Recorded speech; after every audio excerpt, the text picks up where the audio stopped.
Hi all. As part of this class, let's see about writing a file and reading a file. I just started creating a file called filehandling.go. Let's start writing the code for it. In Go, every program that you want to run as a standalone application needs to be in the main package.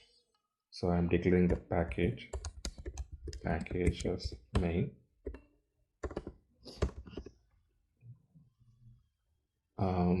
Then we'll import the errors and formatters. Not required. Errors is not required. We are not going to handle error. We'll do the formatter and then OS. This is for file handling operations.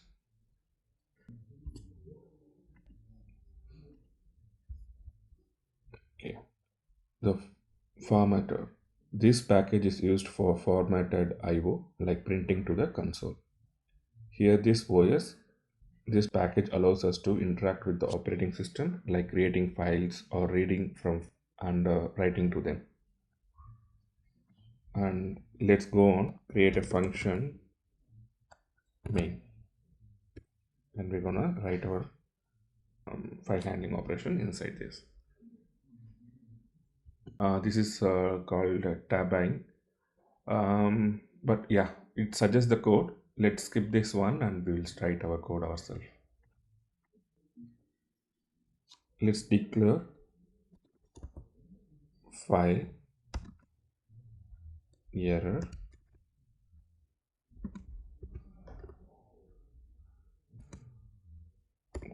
yes dot. We're going to create a file, so we are creating it.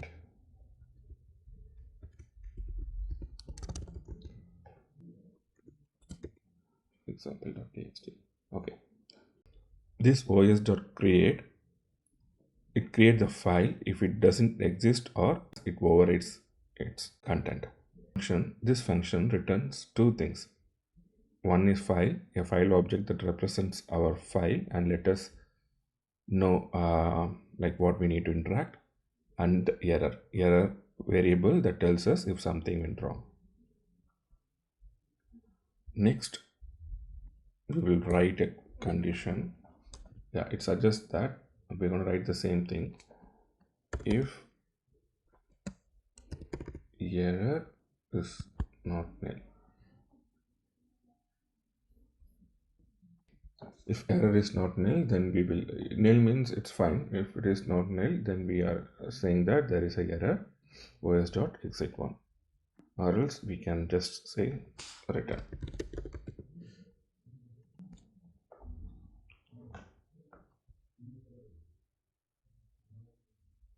If there is no error, what we do, defer file.close. This defer keyword schedules file.close to run after the main function finishes. It's a convenient way to ensure the file gets closed properly without us needing to remember to do it manually. This will take care of that. Now we're gonna write it to your file. For that, yeah.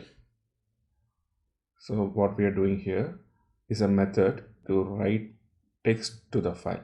We are writing hello world, which adds the text followed by a new line. Yeah, we have to give a new line. If it is to be a new line, yeah. And the underscore placeholder for the number of bytes written, which we are not using it here, but yeah, just declaring. Let's see the error handling part. This error handling is for writing. This is for the creation, this is for the writing handling. I'm just using the AI. If error is not equal to nil, then we are writing that error and writing the file, then we are returning. If there is any error, we'll see this one, else the file will be written. And we need to check whether the file is created. So for that, what we do,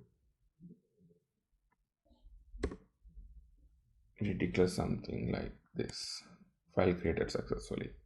But to be known that the file name should printed, right? So for that, what we can do, um,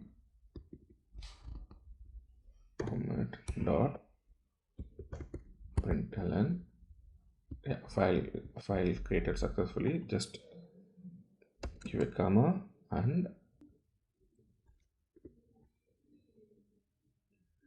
let's print the file dot name. This will print the file name also. Our file name here is, it should be in this font. So what it should do is, it should create a example.txt here, and then it will check whether the file is created successfully. If there is any error, it will error out that. Let's run this program.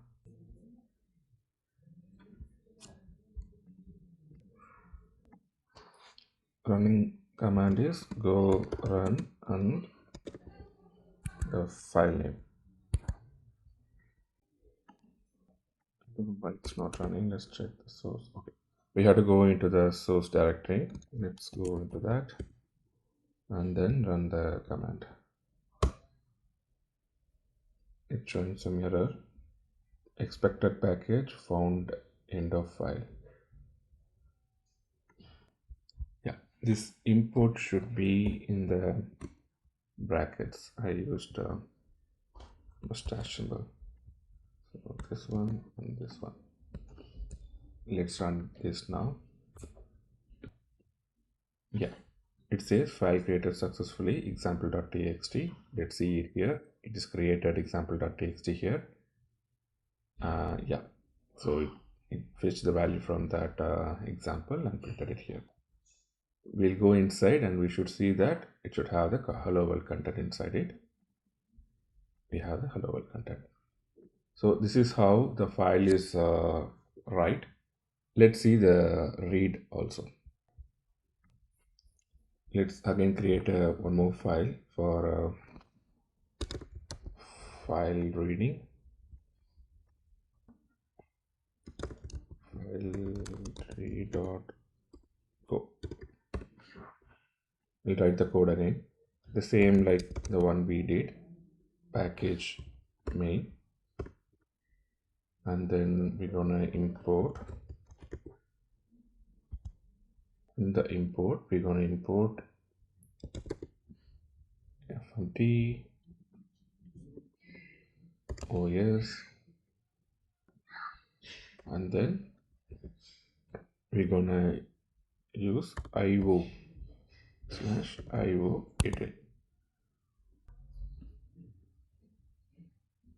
We'll see that one why we are including that. You have already seen fmt and os. Fmt is for formatted io, os for interacting with the operating system, io-util for simplified file handling. Here we'll use io-util.read all, the function we'll use there to read the file content all at once, defining the main function and file name. Let's do that one. Function main, file name,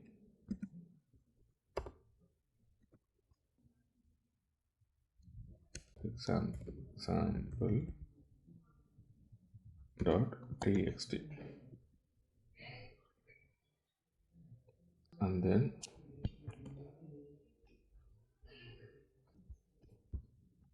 let's open that file. So we're gonna open the file. For that, we have to declare file error os dot open. We have already given the declared the file name. I'm gonna open that one, and if error. So if error not equal to null, we'll see that error in opening the file, it will return. And then we use the defer file dot close. So we already discussed this one. It ensures that we close the file after the function finishes, whether it is a normal exit or after an error. Let's see the next step. We're gonna read the content from the file. Read the file content. We're gonna say content error and then IOTL. I'm not sure. I think this is deprecated. This is not required. Let's see what we can use other than this. So here we have IO slash IOTL replaced with IO. This is a latest one. We'll use that one directly. IO dot read file. Let's use buffer input output also. Yeah, let's start writing it now. Scanner, so it's gonna read that from file using a new scanner under the buffer IO.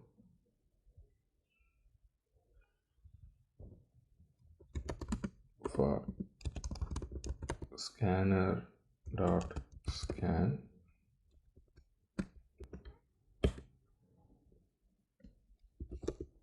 dot println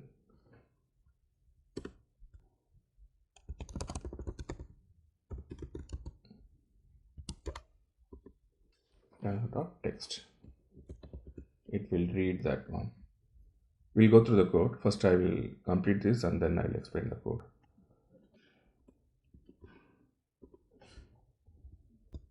If error,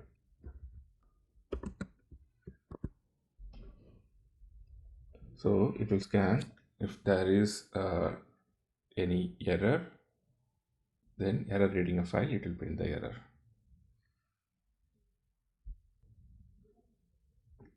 And then let's close this file. Okay, this is the code. Let me explain line by line. I missed out while I am writing.